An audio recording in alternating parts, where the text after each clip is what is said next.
Hi, my name is Kyle Williams. I'm the head football coach at Fallbrook High School in San Diego. I'm also a national consultant with the FCPGA and with Bill Williams. If you'd like to contact me further after this presentation, you can give me a call at 858-748-7566, or you can visit the website at www.billwilliamsfcpga.net. In this presentation, we'll be focusing on open field tackling, which is the second tape of a two-part series. The first tape we focused more on generic form tackling and some other situational tackling like roll tackling, mirror tackling, etc. This tape we're going to focus on how we approach the tackle in the open field, how we stay inside out, how we stay outside in, and how we tackle pass receivers. So let's go ahead and get to the video. When we teach open field tackling, the first thing that we're going to do is we're going to teach our kids how to shimmy, how to break down, and how to play in space if the ball carrier's pads are at you. We also talk about a profile tackle, which we'll talk about later on in the video, which means if all I can see is his profile, all I can see is the side of him, I'm not going to shimmy, I'm not going to break down, I'm going to run right through him with my eyes at ball level to make the tackle. But when we teach open field tackling, the first thing we've got to do to teach our kids is teach them how to operate in space. So we're going to teach them how to shimmy.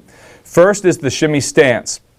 We're coaching all of our kids at once. So every kid that we're teaching this to, it could be all the defensive backs, it could be the DBs and linebackers, it could be the entire team. We're going to put them in mass. We're going to put them 2 to 3 yards from each other, spread out all across the field. All of our coaches are walking up and down, coaching them up, giving them the key points, etc., to make sure that we're not slowing down practice, to make sure that we're getting all the reps that we need to be efficient.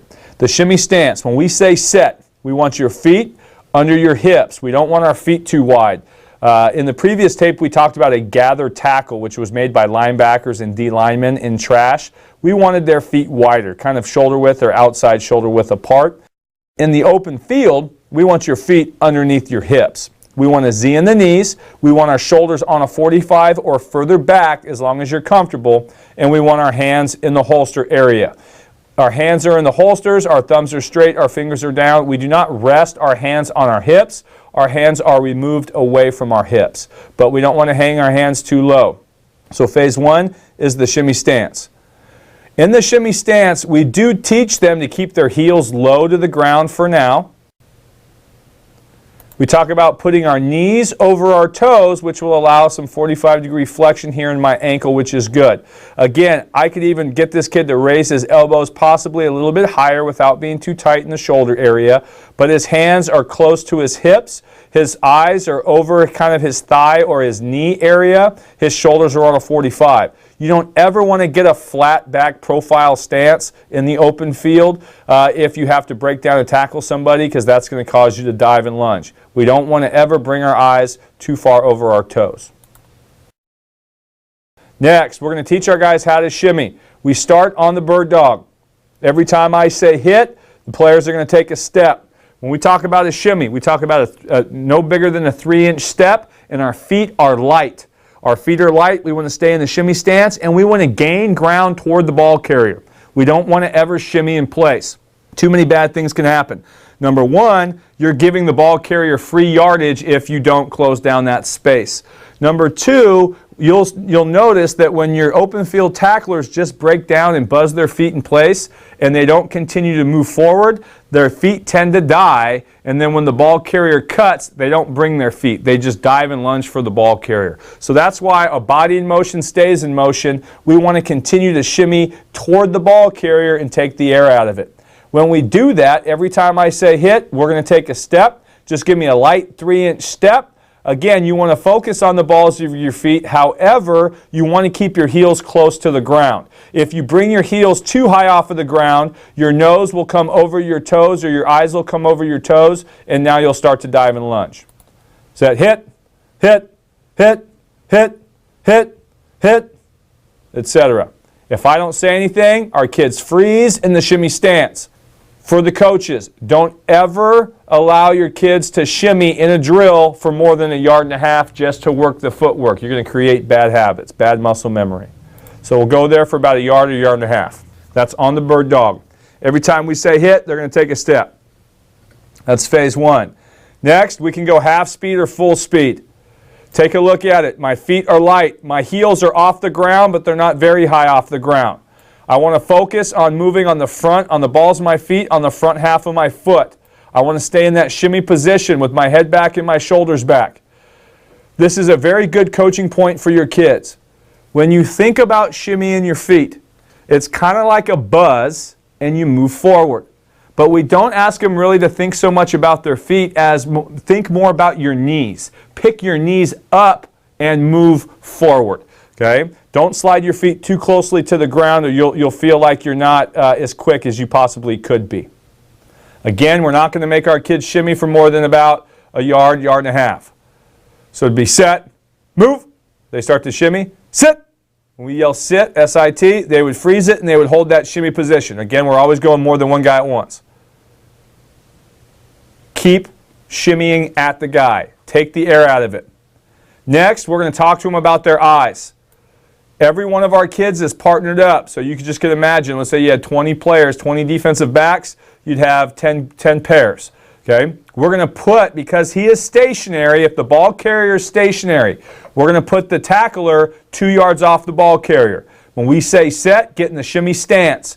Our eyes go to the ball carrier's belt. Okay? You don't want to look at his shoulders. He can lean and dip and do all these things with his head and his shoulders, okay, that will allow me to force me to overcommit to his first move or take a wrong step. I don't want to look at his feet, even though he's going kind of where his feet go. Those tend to move too quickly, plus that forces me to bring my eyes down. We want our eyes on his hips. His hips don't move as quickly as his shoulders or his feet. So phase one, when we yell set, we're just going to get in the shimmy position and we're going to stare at his belt. Phase two, when we yell set, get in the shimmy position, stare at his belt. When we yell move, full speed, in the shimmy, shimmy up with my eyes on his belt until I can put my chin on him and then stare at his throat. Even in the shimmy, we're not going to teach our kids to cut tackle low initially if we don't have to. We're going to teach them to hit up, double time their knees, and run them. Our eyes go to the belt in the shimmy. Okay, I'm 2 yards off versus a stationary running back. I'm just going to shimmy up with my eyes on his belt. Stare at his throat. In the off season, when we teach this, okay, we'll do this in progression for a couple of days until our kids get comfortable. Okay, here's a take a look at it in practice. Again, we're about 2 yards off. We've got our elbows high, our hands are in the holsters. We're just going to shimmy up, keep coming at the guy. Here we're going 2 guys at a time. Okay, I tend to like to go 3 or more, okay, if we can. Our elbows are high. Make sure our hands are not in front of our hips. Our eyes are over our thighs. Again, pick your knees up. You want to focus on picking kids. What happens when he cuts? So we've done everything correctly. We've closed to the ball. At about 5 or 6 yards, I realize, okay, his pads are at me. I'm going to have to slow down and break down. Shimmy my feet. Get my eyes on his belt. I'm closing that distance. I'm shimmying my feet. Now he cuts. Most guys aren't going to just try and run over you. He's going to try and make a cut. When he cuts, anytime the ball carrier's in close proximity to me, I want a near foot, near foot. When we near foot, stay in the shimmy stance. We want to go downhill on a 45-degree angle. Stay in the shimmy stance. We don't want to go sideways initially. If you go sideways initially, or if you teach that, a lateral mirror step. We don't teach a lateral mirror step. If you teach that, you're opening up the cutback lane. Okay? So we're going to go near foot. We've got a push foot, and we've got a drive foot, or a lead foot trail step. Okay, so we've got the lead step here. This is my push foot. We've got the lead step, and then we're going to trail here. Couple of coaching points. Number 1, my feet should be light. Number 2, I'm looking at about a 3 to 4 inch step coming downhill. Number 3, keep your toes and your hips square to the line of scrimmage. It's natural, I'm not sure why. A lot of inexperienced kids, as they near foot to the right, will start to swing their hips back here to the left position. Next, we're going to teach our guys how to leverage the ball or maintain your outside-in leverage. I could be a primary force defender. I could be a secondary force defender, which means it's my job to turn the ball in. So as I approach this ball carrier in the open field, what am I thinking about? How do I do that? If I'm 10 yards away, the worst thing I can do is run to this guy's near pec and give him space to outflank me. Okay? I've got to maintain my leverage out here. So the goal is the better athlete I am, the tighter I can stay to him. But the reference point we usually use is the near edge of my shoulder pad should be able to rub the near edge of his shoulder pad. And we're kind of like two ships passing in the night. Okay? And we should maintain that type of space. Open field tackle from head up. We've taught him how to open field tackle from the outside in. Now we have to teach him how to approach the ball from the inside out. And that's what's called alley tempo. As we just mentioned, on most defensive plays, when it's a perimeter run, you usually have somewhere between 9 and 10 guys attacking the ball from the inside out. And usually no more than 2 or 3 attacking the ball from the outside in based on how the force is built. Okay? The first thing we've got to teach him is how to stay inside out. And this is what we call alley tempo. So we have shimmy, which is head up. We have leverage, which is outside in. And we have alley tempo, which is inside out. This is very important to teach to anyone that plays special teams and our DBs and our linebackers. To set this drill up, we take the scout. This is, again, part of the learning phase. We take the scout, and we have a one-by-one relationship here on the ball carrier. I'm 1 yard up the field, 1 yard behind him. I'm staring at his hips. The scout is going to run and chop, run and chop, run and chop, and then finally turn up. We tell the scout, give us 3 chops by the time you hit the hash mark. We start on the sideline. By the time you hit the hash, give us 3 chops. My job as the ball carrier is to do a couple of things. Number 1, I want to stare at his near hip. When I see his hip sink, right there, I know now he is attempting a cutback. When his hips sink, I've got to do 2 things. I've got to square up my hips, and then I have to chatter my feet to make sure that he cannot cut back on me, no matter where I am on the field. I don't care if I'm 10 yards back from this guy. It's my job to maintain inside-out leverage. Because if we get into a matchup that we don't like, if I'm a 160-pound DB, he's a 200-pound running back, we're probably going to want to tackle him low. But there are some key coaching points when we do teach them to cut tackle or tackle low.